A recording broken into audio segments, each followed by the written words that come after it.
Needy Girls.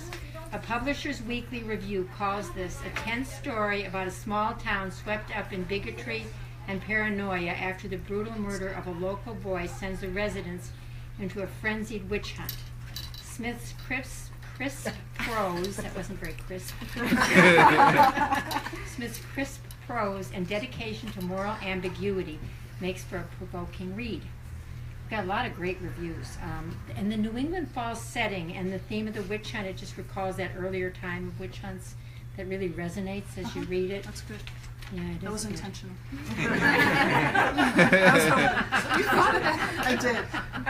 I teach the Scarlet Letter every year. So. Oh, do you really? I do. Oh, yeah, that you can creep into things. That's right. The writer Stuart Onan compares Patricia's book, this is his quote, a contemporary witch hunt north of Boston. He compares it to a collision between Lillian Hellman's The Children's Hour and Dennis Lehane's Mystic River. It's very good company. Wasn't it? Yes. That was my favorite blurb. Yes. I thought it was quite That's a great. good blurb. Too. Yeah, So I do great. too. There are a lot of rave reviews for this first of Patricia's book. I'm sure there will be more. You're a very accomplished writer. I'm sure. Soon. Any minute now.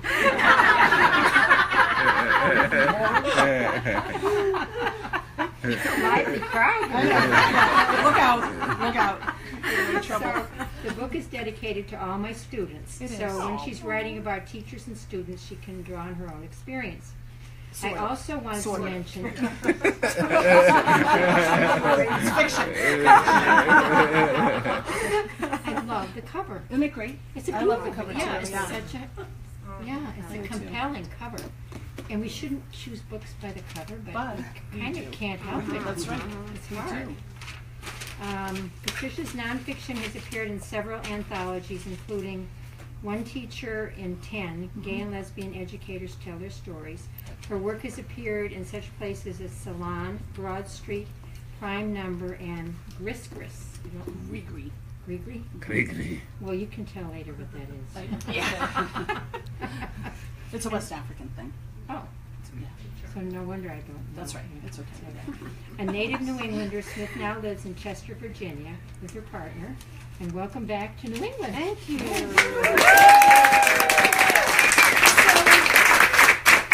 I think I should stand, maybe. Yeah? I think that's better. so. Yeah. It's too, whatever you're comfortable. it's too low. And I can't see you all. And you can use the fireplace elements if things get rowdy. Yeah. So, thank you all for coming so much. As I think everyone in this room knows, this is a dream come true of mine. So it's pretty amazing, and I really appreciate seeing you all here, and celebrating this very, very, very, very, very long awaited book. So I thought I would read a couple of short sections. The book's told, I don't know who's read it and who hasn't, but it's told from various points of view. So I'm going to read the very opening scene that launches all the action, and then I'm going to just read a couple of other short scenes, and then we're going to have time for questions afterwards. And then I'm happy to sign, of course, any books that you want me to sign. And then after all that, my friends Becky and Jeff have graciously offered to have a reception at their house at 12 Bobby Jones Drive. And you're all welcome to come. Okay? So here we go. Okay. So I'm going to start with the very opening. The book is divided into 3 sections, September, October, November, because for me as a teacher, the fall was my favorite time of year. And it was always, I always thought of it as the new year. I always thought that that's when the year began, you know. And then the very, very opening scene happens in August. Here we go. The air, electric, buzzes and hums. It's the end of August, one of those humid, still Saturdays, the city empty or holding its breath. East of the river, near the abandoned textile mill and the old shoe warehouse, Leo Rivera rides his bicycle, a 10-speed hand-me-down from his brothers. He pays no mind to the heat. Leo stands and pumps past a vacant lot, one of several in his neighborhood, littered with broken glass that sparkles in the sun. Tufts of stiff, burnt grass poke through cracks in the concrete, and red plastic milk crates sit overturned and empty in the lot, waiting for the men who will gather there later to drink beer and listen to the game. Through the opened window of a shingled brown triple-decker, he hears Portuguese, the same radio station his mother listens to, the same one that will broadcast the soccer match this afternoon, Brazil versus Chile. Leo likes soccer, but unlike his brothers, he prefers baseball. Best of all, he likes riding his bike.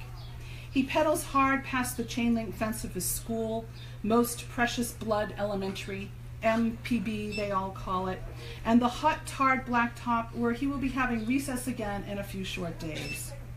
He whizzes past Most Precious Blood Church and the white sign that advertises Wednesday night bingo in the parish hall next door.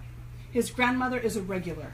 She wins, but not big, not enough to buy him a new bike, which he wants more than anything, which he covets. He doesn't covet anyone else's bike, just a trek he has seen advertised in a magazine, but he knows that wanting things and praying for them is bad. Greed, the MPB sisters say, is a sin. Not a mortal one like killing, but a venial one, a misdemeanor. Leo tries to avoid wanting the bike outright because he doesn't like to disappoint the sisters at MPB, but worst of all, he doesn't like disappointing his mother. His mother tells him that he is her pride and joy, the one born in America. Does he know how lucky he is to be living in a country where his father can get decent work and he and his brothers can go to good schools? He must thank God for America, his mother tells him, every night. He must pray and thank God for sending them all to this good country.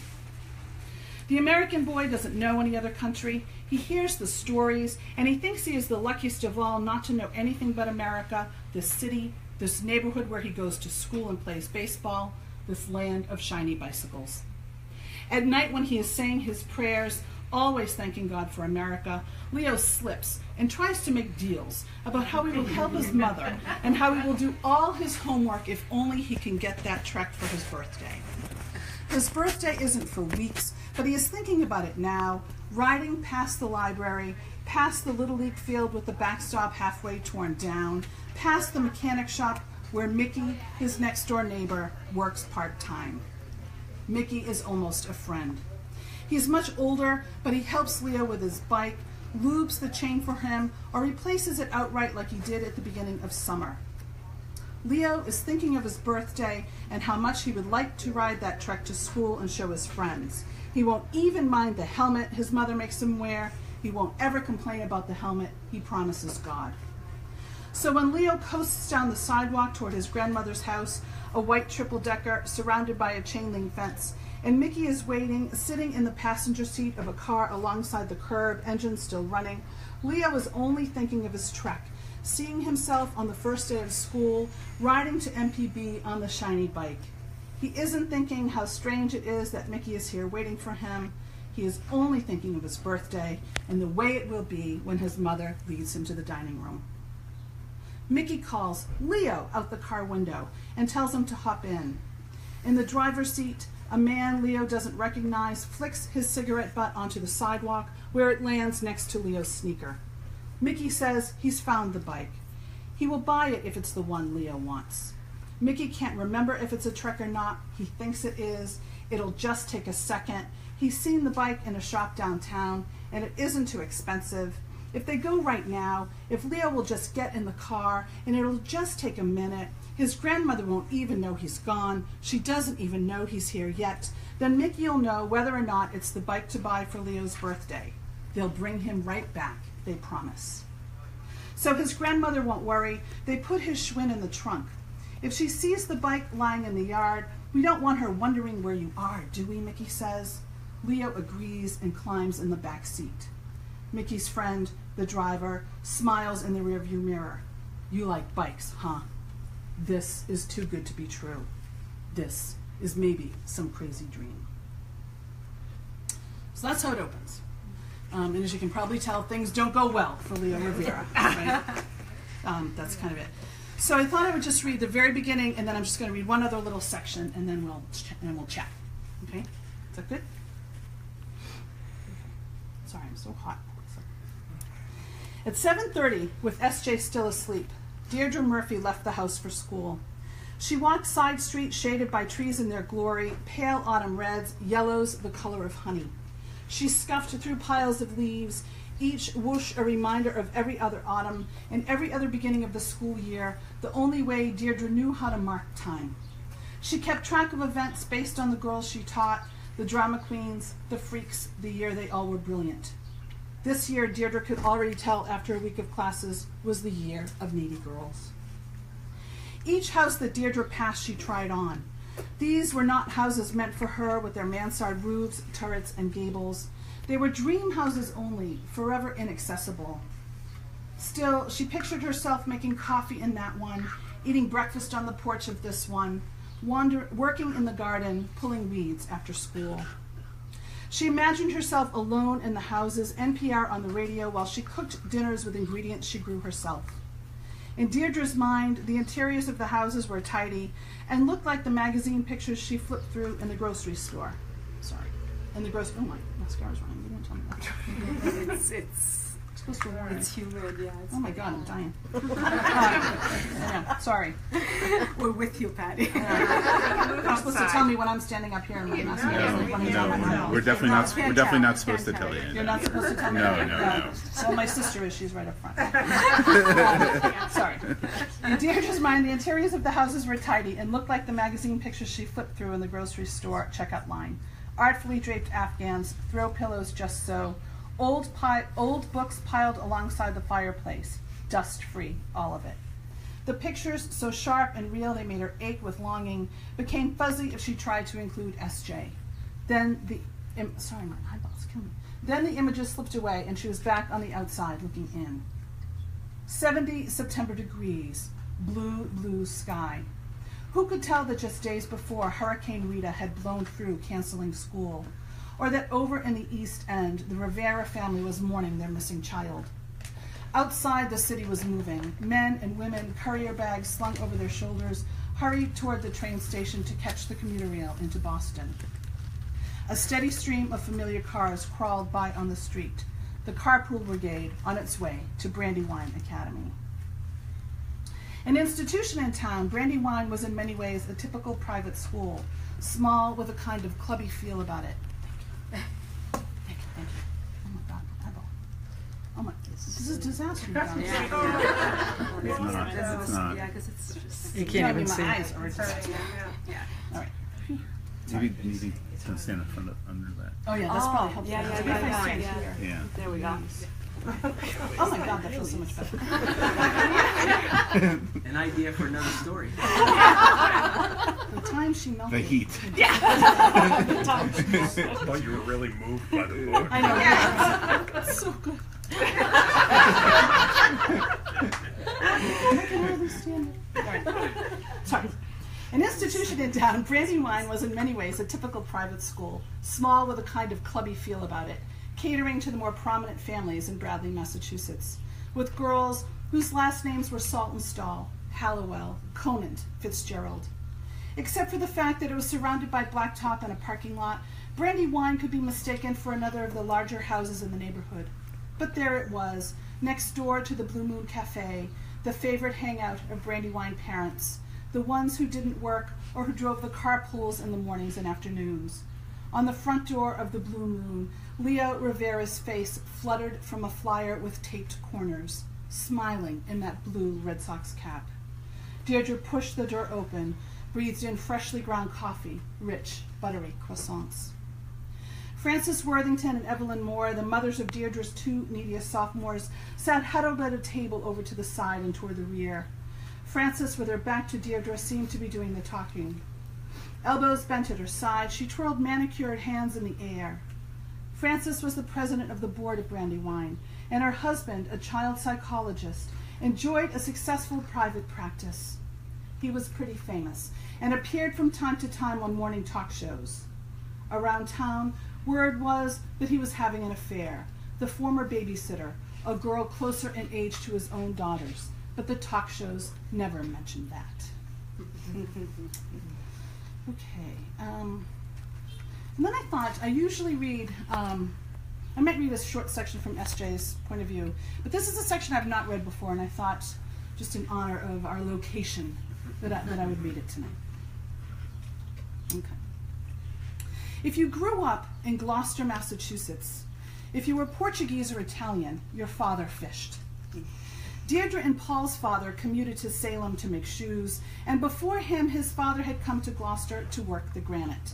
But when Deirdre and Paul were growing up, most of their neighbors fished, or built boat parts, or worked at Cape Pond ice. Growing up in Gloucester, especially in the West End, you knew everyone's mother best.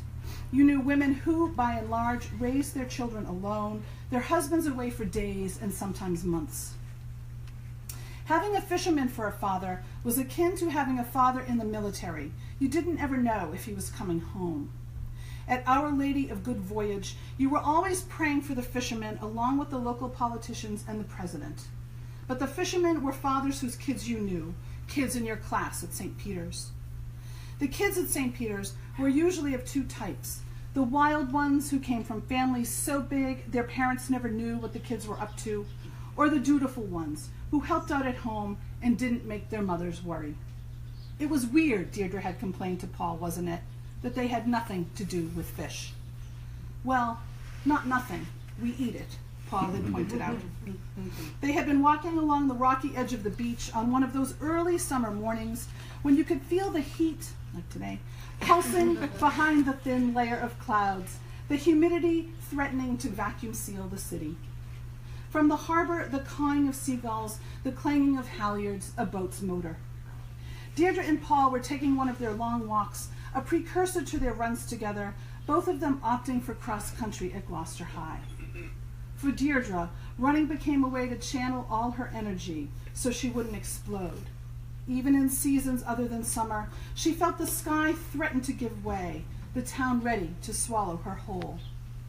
Boston was only 30-some miles away, but she wouldn't know it, from the way her classmates talked, some of them never venturing into the city at all. Her parents hardly ever made the trip.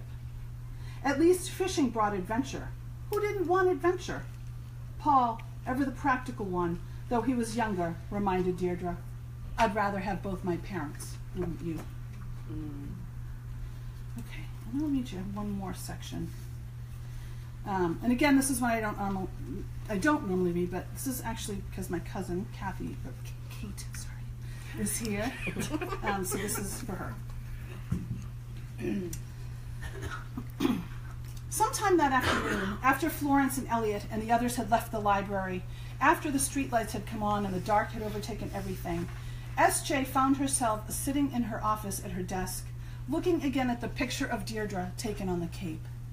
She saw again someone she would hardly recognize now, a version of Deirdre she hadn't seen in years. And somehow, in that beach memory that was preserved in the way that photographs have of turning the past into a kind of lie, S.J. was catapulted back to Marblehead, to the landscape of her youth, a place she visited rarely now and viewed only through a grainy and safe distance. Early in their relationship, Deirdre had insisted that they were both boat people and therefore destined to be together. And while it was true that Gloucester and Marblehead share a coastline and that thick New England air, Gloucester's harbor is full of fishing vessels and lobster boats, while Marblehead's is panoramic, a distinguished collection of leisure crafts, lovely wooden and fiberglass sailboats, several yachts, a schooner or two. S.J. had laughed. I've never been on a boat. From Marblehead, and you've never been on a boat? Nope, didn't own one, didn't know anyone who owned one. How is that even possible, Deirdre had said. Isn't that like living in Maine and never eating lobster? But S.J. had just smiled. I'm sure there are Mainers who are allergic. Okay, but boats, you can't be allergic to boats. We just didn't know anyone who had one. It's not that strange. Still, Deirdre maintained that boats were their common denominator. There's something about growing up around them. I don't know. It's silly, maybe. I just think there are things we'll immediately get about each other. But growing up around boats had meant for Deirdre a rough-souled existence, all salty sand and mist. Not so for S.J. Her growing up had been country club and polo shirts. She didn't have that same feeling about the coastline as Deirdre, no matter how much Deirdre insisted she did. I'm sorry to disappoint you, S.J. had insisted. I simply don't have the love of the shore that you do. Deirdre couldn't be dissuaded. It's there. You've just buried it deep. At first, S.J. found Deirdre's certainty amusing. She would laugh. Whatever you say, I've buried it deep. But after some time together, S.J. didn't understand why Deirdre couldn't see that she had been wrong. Even after knowing S.J., hearing about her childhood, meeting her parents and visiting their home, experiencing its austerity and lack of warmth, still she had insisted they shared a common culture and love. Look, S.J. said during one of their Cape Cod trips, maybe the very one from the photograph. I enjoy the beach, but I don't have this love affair with it like you do. She could see the way Deirdre lit up immediately whenever they spent time at the beach, or whenever they went to Boston even. The harbor there, a far cry from either Gloucester or Marblehead. But still, Deirdre seemed to revel in the atmosphere. She seemed to come alive, walk with more skip and confidence. S.J. wondered why Deirdre hadn't wanted to live on the water then. But Deirdre had insisted she'd left that life behind. I get nostalgic for it, I guess. But live there? No way. S.J. couldn't point out what a contradiction she was, the way Deirdre moved through the world of fish and seaweed, salt water and air, even the replicas they visited, even if it wasn't Gloucester. Those worlds she navigated with a confidence and ease. She was completely herself. And this one they lived in, the private school world of Brandywine, of Bradley, their neighborhood. In this world, Deirdre's cadence shifted. Her gait was less jaunty.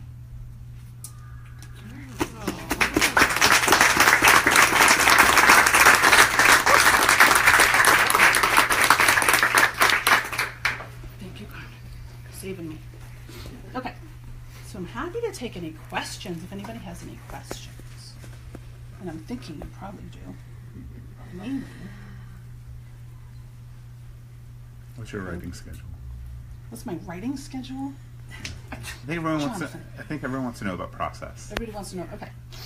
So as, I told you it would come up, right?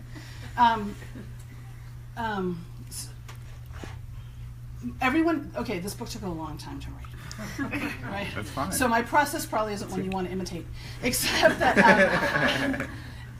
lately, in order to get it finished, what I started to do is I just realized I had to do it first thing in the morning. So I just get up at 5, and I usually work from 5 to 6 or 5 to 6:30, and then that's it. Like I don't usually work in the evenings. I'm just better first thing in the morning, I think, and that way it keeps it in my head all the time, so that if I, even if I just write a little bit, like it's in my head, and when I get up the next morning, I'm ready to work on it again. So that's what works best for me. And then I try to go away in the summers and usually do like a long, like a residency or something like that where I can really dive in. So that's basically how I do it. Cool. Yeah. How do your characters come to life? Do you find their name and then you build them, or? I'm gonna have to read a little bit more. Maybe? Oh my Come goodness. in. No, go ahead, Mary. Sorry. I Yeah, didn't no, mean to I'm interrupt. wondering how your characters come to life. What do you meet first? Their name, their person? How do That's a you great build question. them? It varies. Usually it's a name. I usually have a name right away. And then I spend a lot of time writing in notebooks, first of all, like to try to create, to create the character. And because it was the first book I wrote too, I didn't know what I needed to know sometimes until it was really late in the process, right? So for example, Mickey, in the beginning, the bad guy, so one of the things obviously I didn't know is I don't know anything about being a criminal. I really don't. And I had never been to jail. So, true story. So in order to do research, I have some friends who are lawyers. I have excellent lawyer friends. And they connected me with police detectives. And I spent a whole day with one police detective interviewing her and trying to figure out like the scoop on this guy, like how he would get caught and stuff like that. But then she said to me this really interesting question. She said, well, is Mickey close to his mother? And I'm like, oh my God, I don't know. Like, is Mickey close to his mother? Shoot, like I have to know that, you know what I mean? Like I had no idea. And she said, well, because if he's close to his mother, we'll send in a female detective. And that's how, because he would be deferential to women and he would be more forthcoming to women. So I was like, oh, that's a great tidbit, you know. So there's a lot of stuff like that along the way that I would pick up. And some of it won't even, you know, it's the old iceberg thing from Hemingway, right? Like a lot of it doesn't even find its way in there specifically. But the more you know, the more you, I hope, comes across as authentic and real. But whenever I get stuck, I go back to the notebook. And I kind of go, okay, now, you know, what would Deirdre do here? Or what, you know, how do I figure this piece out? So, but I usually have a pretty good sense. I thought I had an excellent sense when I started until I got to the point where I found out what I needed to know and didn't know. I also had to spend a day in jail. I didn't have to, but I mean I did. To figure out what that was like too. What crime did you commit to after? I did it.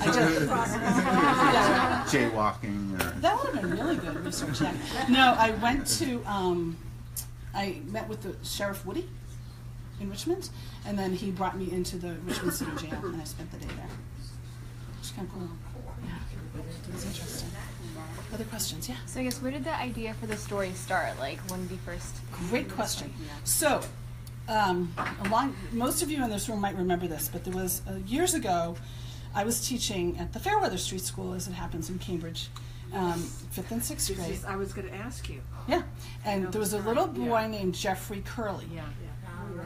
Remember that? And Jeffrey, he was 10 years old, and he was abducted by his next door neighbor, and he was sexually molested, and he was murdered. And they put his body in a container of lime and sunk it in the bottom of a river. It was lovely.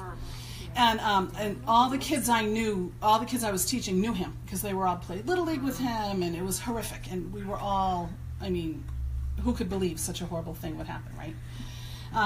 So there was a lot of fear at that time, too, in the LGBT community that people wrongly might start a kind of a witch hunt, right? Like might come out and start to go after gay people. And luckily, a lot of it had to do with his parents. They came out and said, look, this has nothing to do with gay people. You know, this has everything to do with this guy being you know, whatever he was, deranged person.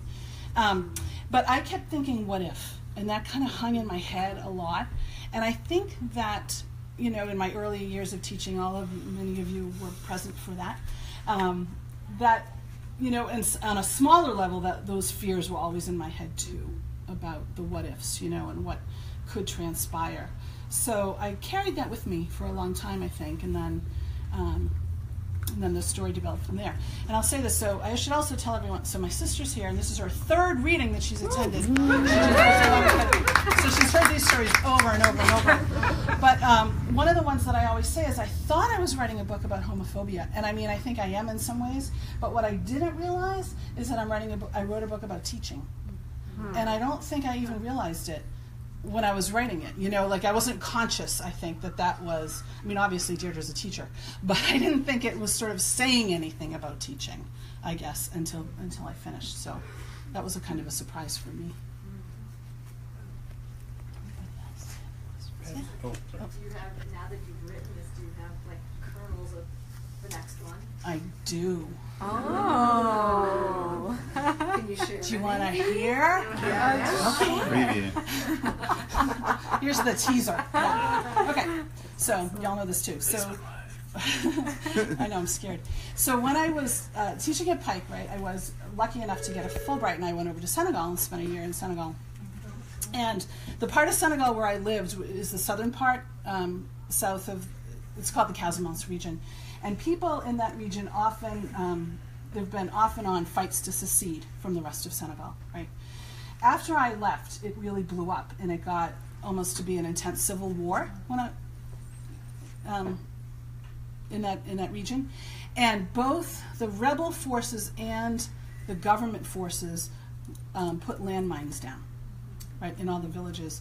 But you know who suffers from the landmines the most? The women. in fact, even specifically, because it's the women who do all the work. Right. So, who are doing all the agriculture, who are getting the water back and forth. So, when the book opens, there's a woman named Fatu and Jai, and she's coming. It's not. This is like page 2, so it's not a spoiler. Right now, I hope. I don't know. Right now, this is what it is. She's coming back from getting water in the well, and she actually steps on a landmine, and she loses a leg.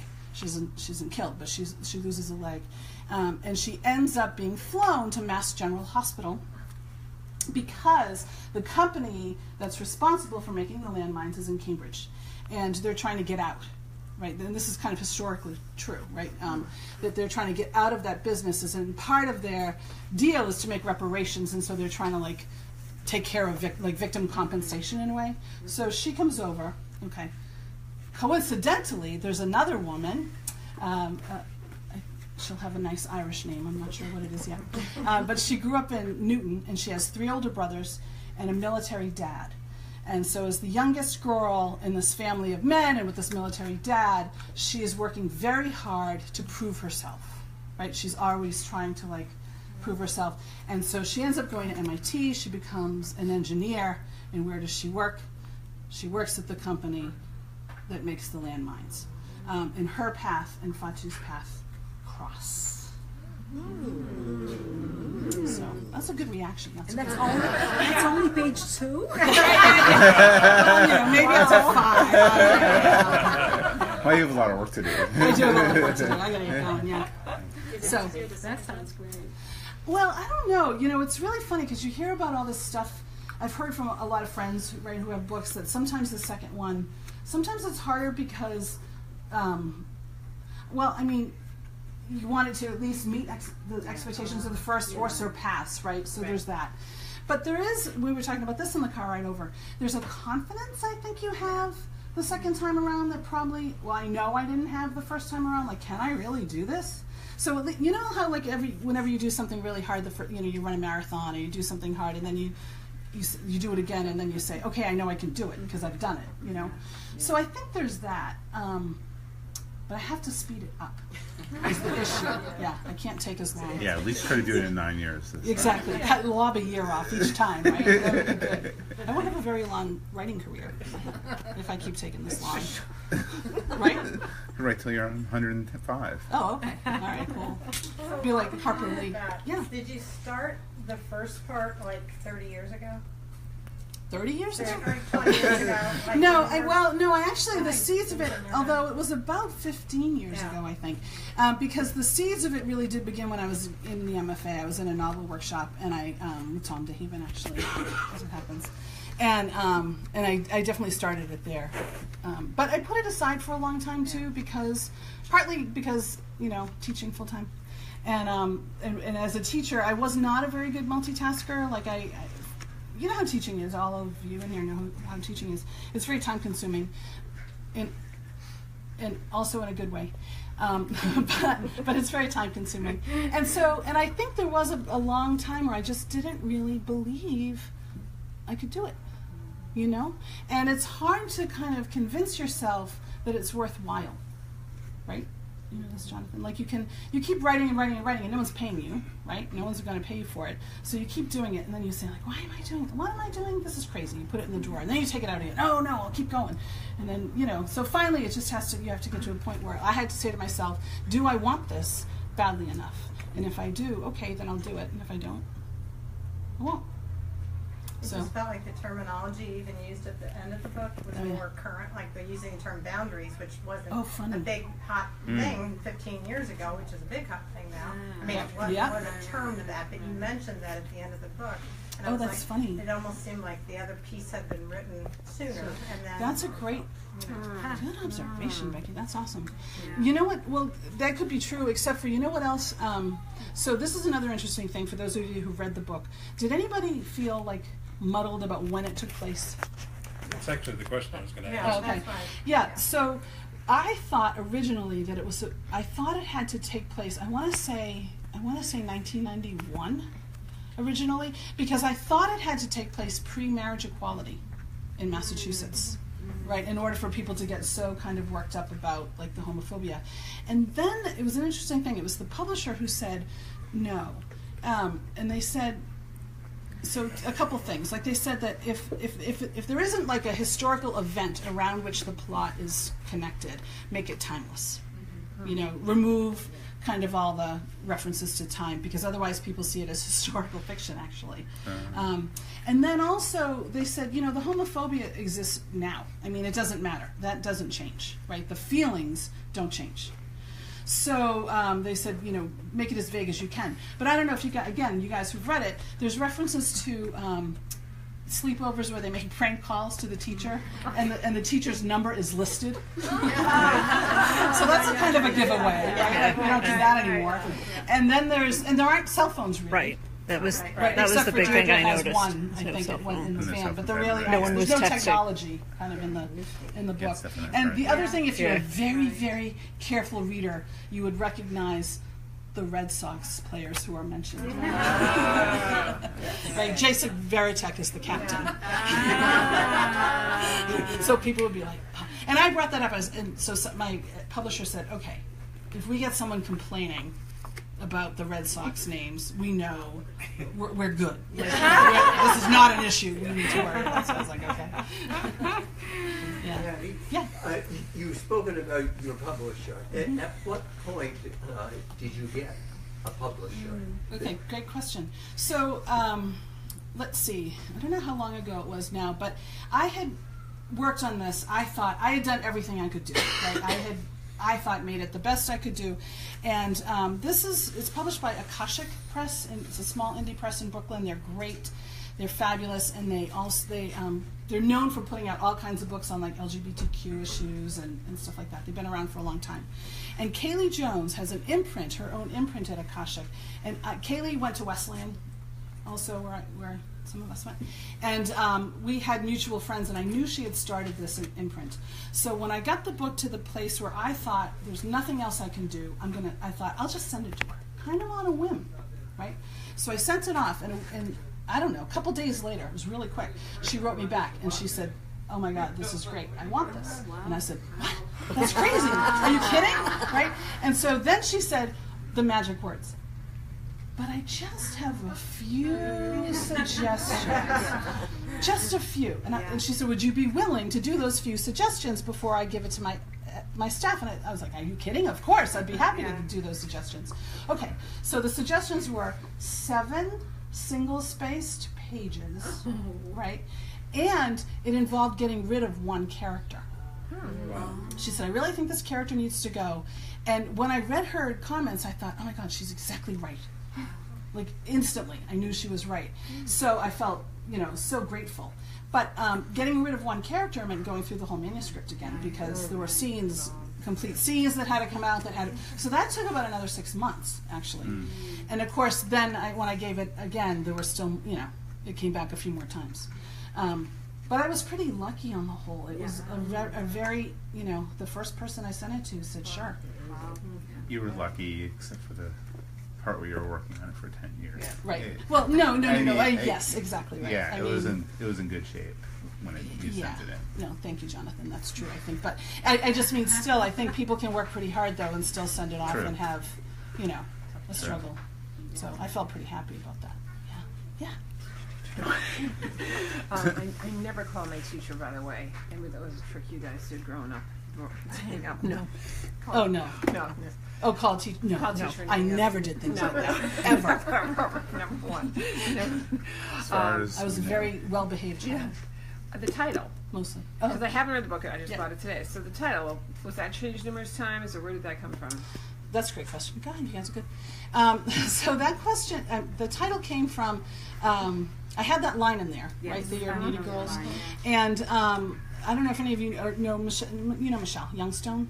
Oh yeah, Michelle, right? yeah. So she's the one who suggested the title. She said, when she read an early draft of the book, she's another writer, and she said, oh, the Year of Needy Girls, move that up. Like, that chapter that's now the first chapter wasn't the first chapter Once Upon a Time either. And so she said, that's got to come up sooner. That's a big deal. So, and the more and she's also the one responsible, if you've read the book too, the sections called The Girls that are kind of, there's some kind of third person omniscient sections throughout the book called The Girls that I kind of think of as the town. A little bit like the town's voice coming in, like the chorus, right? Kind of like the Greek chorus kind of thing. because I sat down and she said, like, who are these needy girls? And I'm like, again, oh, who are these needy girls? I better figure it out. So I sat down, and as I was writing, I thought, this is kind of interesting. I'm going to keep these sections, I'm going to use it. So then I thought, the more I thought about it, the more, when you read it, you'll see, it doesn't only apply to the girls, right? It applies to Deirdre. It applies to SJ too. They're all pretty needy in their way. So that's where I thought it would work. And it was funny, I had mixed reactions to it. Some people love it and some people hate it. That's a Because great I was title. reading something on, and I was kind of like, really? I have no idea, but I was just curious then when you got it, so. Yeah. Did it have a different name before? It didn't. It didn't have a No, name. it didn't. And the unfortunate thing is the working title of the new book also has girl in the title. So I don't know. How about Needy Boy?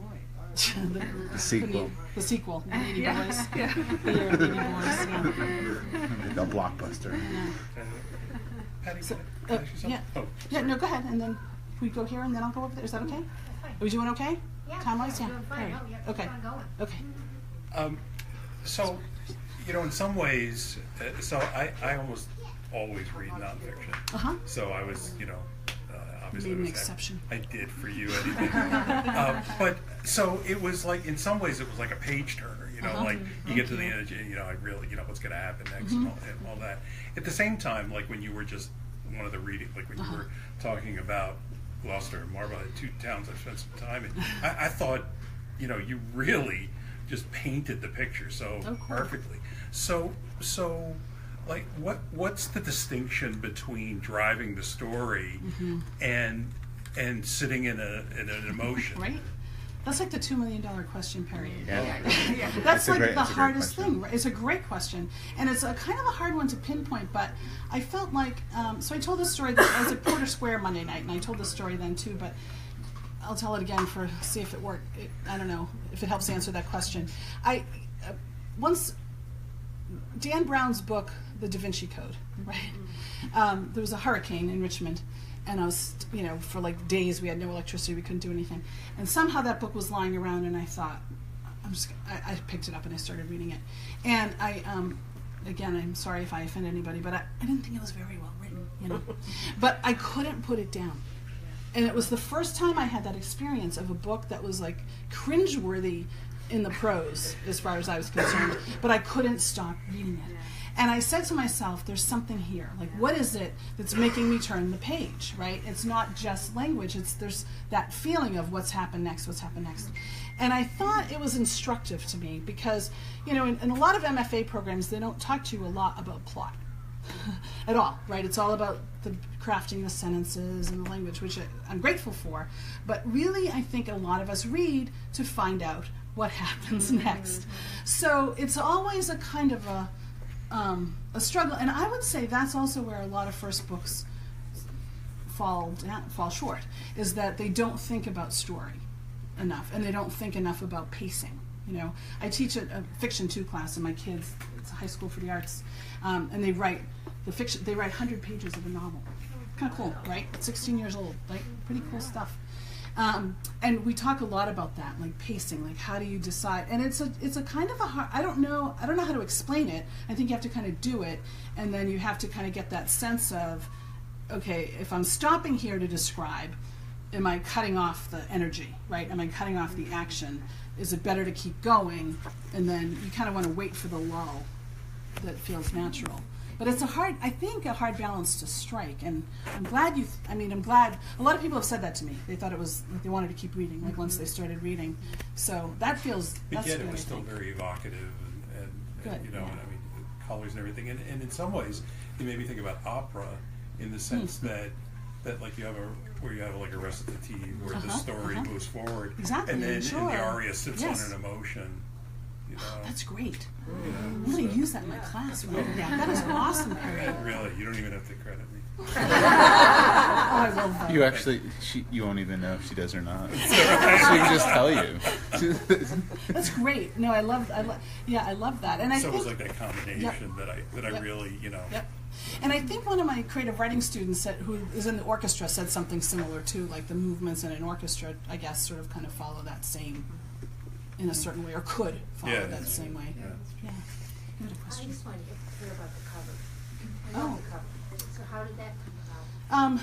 That has nothing to do with me. It's all the press, the publisher has people that they go to, and they did send me a few covers before that I was like, oh, it's terrible. And one of the beauties of working with a small indie press is you do have say, right? You get to accept or reject your covers. If I had been with a big commercial publisher, I probably wouldn't have had any say.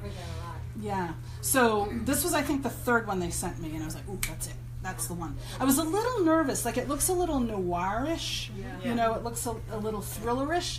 And I did go to, we have this great event in Richmond called the Brew Ho Ho.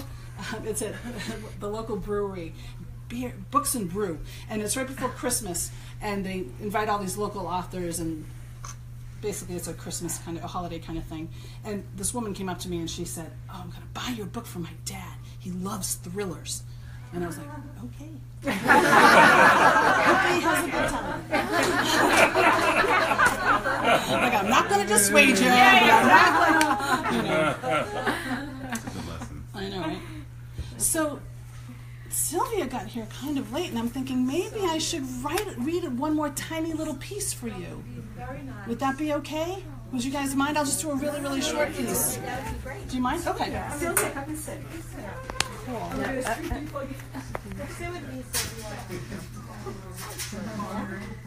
But I hope you're not leaving, people who are getting up. Don't go anywhere. Okay. I'll be sad. All right, I'll read this just a couple pages just to get a sense of it. Here we go. It's chapter 4 if you want to vote. Autumn meant field hockey. Cheering on the sidelines, yelling out the girls' names. You could be passionate about them here, wearing your Brandywine sweatshirt, school spirit on visible display. You could love the girls openly, a kind of parental love and pride that was acceptable. When you were learning to be a teacher, taking graduate classes in methods, sitting in lectures about differentiation or the plight of the gifted child, no one talked about the most difficult thing, how you were going to love the kids you taught, how you might even love them inappropriately or want them for your own, how you had to learn not to resent the parents.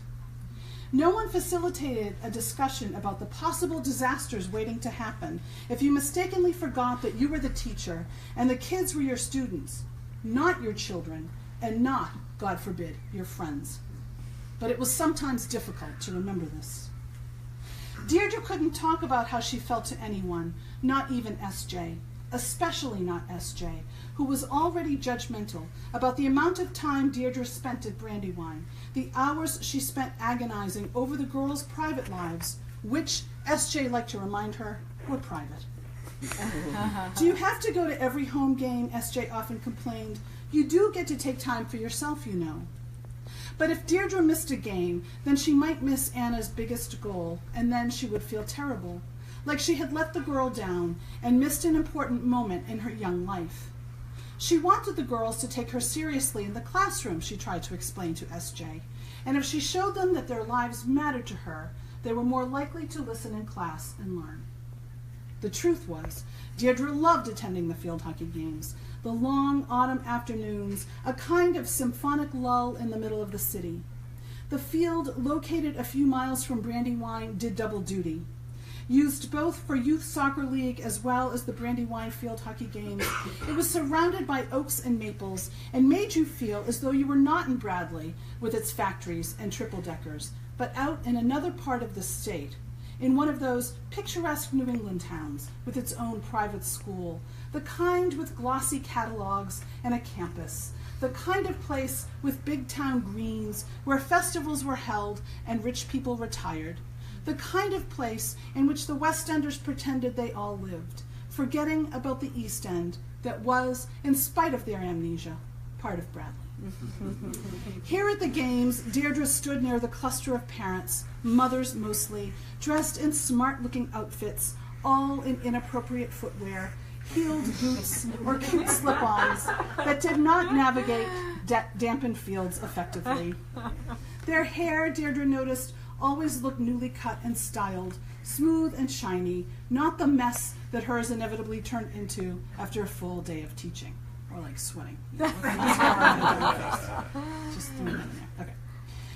Next to the mothers, she felt unlovely, but she tried to reassure herself that no matter what, the girls wanted her here, and in some cases wanted her here even more than they wanted their own mothers.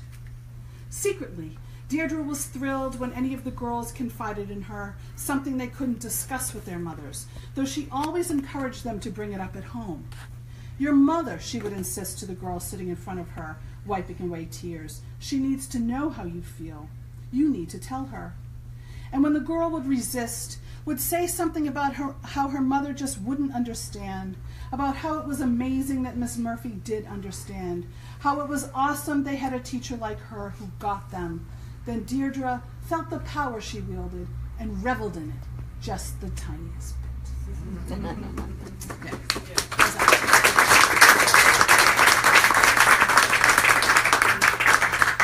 So I don't know how we are on time. I don't know.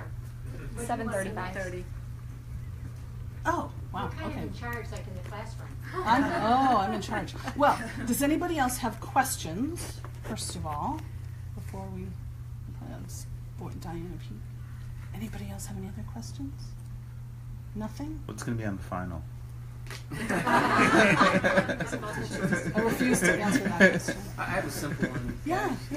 The church and the other place that you had blood in the name, like Most Precious Blood. Most Precious Blood. Have you never seen Most Precious Blood? No, I never. Oh. I haven't lived then.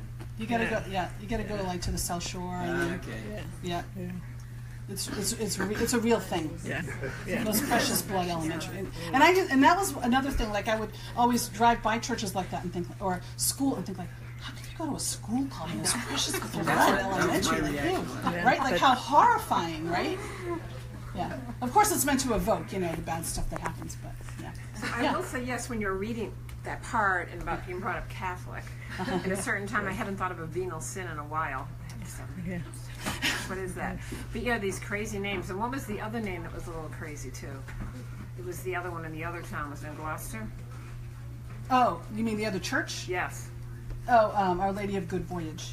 Yeah. Well, that's a little more appropriate. Yeah. Yeah. For the Right, the fishermen. That's They were right, a for lot the like fishermen. that, Yeah. Yeah. Where did the precious blood name come from? Like, what was? Do you know what that was about? Like Jesus' blood. Yeah. It's Most Precious Yeah. Blood. It's definitely a Catholic. Definitely. Yeah. That would explain. There you go. What she doesn't know. Yeah. Right. It's Catholic, yeah. Yeah. Okay. Any other questions? We were going to have you sign, but it's so hot over there. Yeah. I don't know. There's kind of a breeze near the door. Okay. I could come over there and see. Okay, that'd be I great. was getting a table. Maybe we could Okay. set you up. Perfect. It's not so beastly hot. The That'd be table. great. And then I want to remind you all, 12, right? Bobby Jones Drive. I'd love for you to come back and hang out and have a little, some food, a lot of food. Come have some food and some drink and some celebration, and there's an amazing, gorgeous, beautiful cake. And it's Wow. big, and you have to come help eat it. It's gorgeous. It looks exactly like this. Does it? Yes, exactly like this the cake looks Who like. gets the eyeball? Came here by mistake, and it was kind of astonishing. Wasn't it? I mean, and we didn't know what to do with it. We got a little tiny refrigerator. So you only ate half of it. Yeah. So please come back. I would love to chat with you all and hang out if you can. And thank you so much for coming.